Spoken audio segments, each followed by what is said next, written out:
Então, guys, esse vídeo aqui vai ser só para dar um overview, né, no que a gente fez até então e no que a gente vai fazer nas próximas aulas. Então, o que aconteceu? A gente, né, com o Bitcoin Core, a gente criou a nossa carteira Bitcoin, né? Ótimo, a nossa carteira ela não tem meio que nenhuma ligação direta ali com a gente, né? Já que a gente já entendeu como que é o funcionamento ali da blockchain, a gente tem aqui a nossa carteira. Só que a nossa carteira, ela não tem Bitcoin, ela não tem dinheiro, ela não tem nada, né? E para a gente comprar os nossos primeiros Bitcoins, o que a gente fez? A gente fez uma conta em uma corretora, no caso aqui do meu exemplo foi na Binance, né?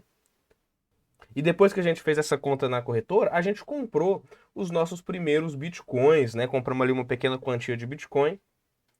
De forma que agora a nossa carteira, ela tem alguns bitcoins e a gente pode usar os nossos bitcoins. Beleza, aqui os nossos bitcoins estão seguros, ninguém consegue tomar os nossos bitcoins, a gente aprendeu a guardar a nossa chave de uma maneira segura, criptografada, né, fazer backup.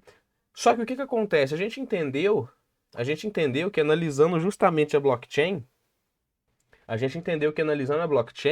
gente consegue saber que essa carteira aqui, ela é nossa. A gente não, né? Eu me refiro ao Estado. Ele consegue saber que essa carteira é nossa justamente porque ele sabe qual que é a carteira da Binance, porque na blockchain a gente conseguiu ver que a Binance, ela enviou Bitcoin para essa carteira. Apesar dessa carteira ela não ser ligada diretamente a mim, o Estado ele pode ir lá na Binance e falar, ó, quem que foi o cliente que comprou esses bitcoins aqui, né? Quem que foi o cliente que mandou? E ele vai, e a Binance vai falar, ó, foi o Messias.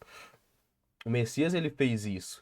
E de qualquer forma, até aí tudo bem, né? Aqui a gente ainda pode alegar, ah, não, mas isso aqui foi só uma carteira que eu usei, é para fazer um pagamento, não sei o que lá, pipipi, popopó. Mas como aqui a gente usou para comprar pouquinha quantia, né?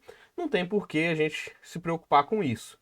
Depois, para comprar os nossos bitcoins de maneira descentralizada, a gente passou a utilizar a BISC, né, que é uma corretora descentralizada, é um software que une a gente com alguém, com pessoas reais, com outras pessoas que querem vender Bitcoin, de forma que a gente faz o Pix diretamente para o cara e o cara ele transfere os Bitcoins diretamente para a gente, né? Se o como o cara ele transfere os Bitcoins dele para uma carteira dele, né? A gente não sabe se a carteira dele é uma carteira anônima, se a carteira que ele tinha é uma carteira era uma carteira da Binance, né, por exemplo. A gente só sabe que a gente recebe Bitcoin de uma carteira de um maluco aí, mas a gente já não passa por nenhuma corretora. Mas qual que é a grande questão aqui? Mesmo que a gente passe a ficar comprando Bitcoin agora de maneira descentralizada, ainda é possível, o Estado ele ainda consegue saber que essa carteira ela é nossa, ainda dá para saber que essa carteira ela é nossa justamente por causa dessa etapa aqui, né, por causa dessa etapa aqui. E se a gente estiver falando de uma investigação extremamente de uma investigação extremamente bem feita, também dá para identificar a gente por esse outro lado aqui, né? Apesar de não ter uma corretora, se a gente estiver falando de uma investigação extremamente talvez dê para identificar por esse lado, porque igual eu falei, e se esse cara aqui, e se a carteira que o cara usou para enviar os bitcoins para mim for uma carteira da Binance, de forma que vai saber quem que é esse cara aqui automaticamente, né? E sabendo quem que é esse cara aqui, o Estado pode chegar nesse cara aqui e falar, ah, quem que fez um Pix aí pra você? O cara, ele vai falar também, ah, foi um tal aí de Messias, faço nem ideia quem que é, foi um tal aí de Messias. Novamente vai poder saber que essa carteira aqui, ela é minha. Mas, apesar de só nós termos controle da nossa carteira, né, a gente tem a nossa chave aí extremamente funk, ninguém vai conseguir tomar os nossos bitcoins, a nossa carteira ela não está anonimizada.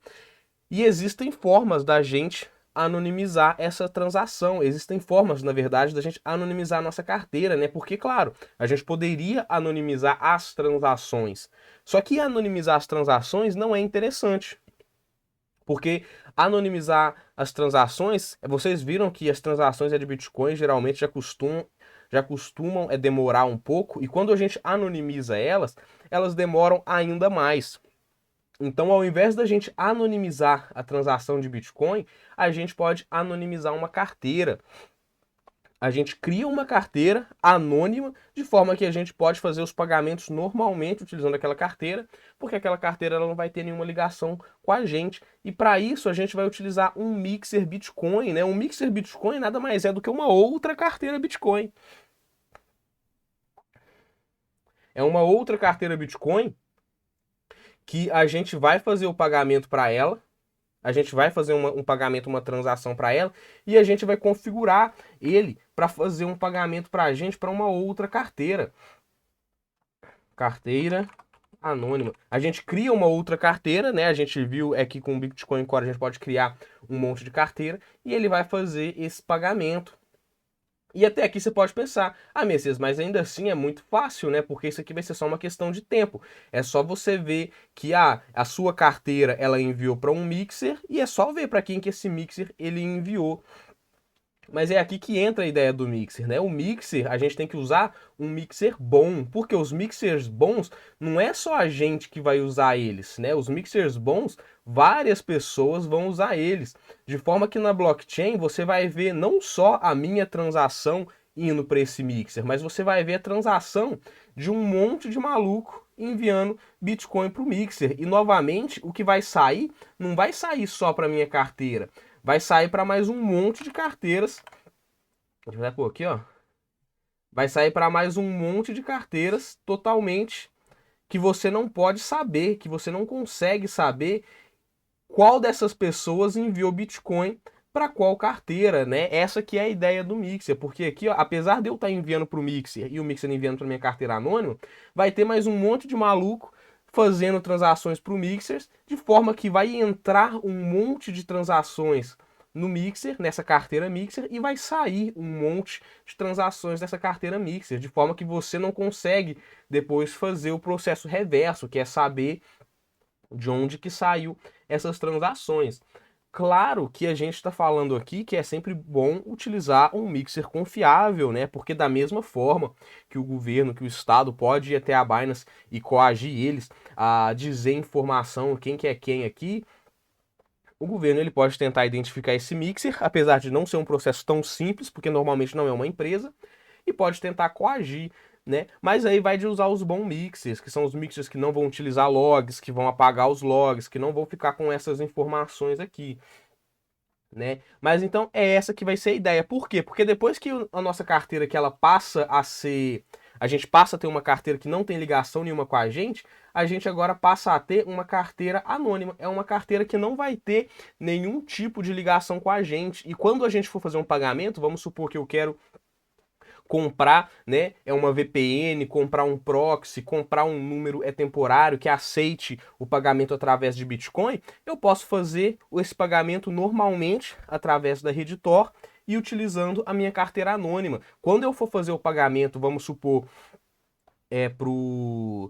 para 9proxy, um exemplo, né? É de proxy pago aí que aceita o pagamento em criptomoedas. Quando eu for fazer o meu pagamento para 9proxy, basta eu acessar a 9proxy utilizando a rede Tor, que eu vou estar com toda a proteção da rede Tor, e na hora do pagamento eu uso a minha carteira anônima. Nesse pagamento da carteira anônima para 9proxy, eu não preciso utilizar o mixer de novo, né? Porque a carteira em si ela já está anônima. E é esse processo aqui, ó, de criar a nossa carteira anônima, de ter os bitcoins em uma carteira anônima, que a gente vai estar dando continuidade, que a gente vai ver na prática na próxima aula.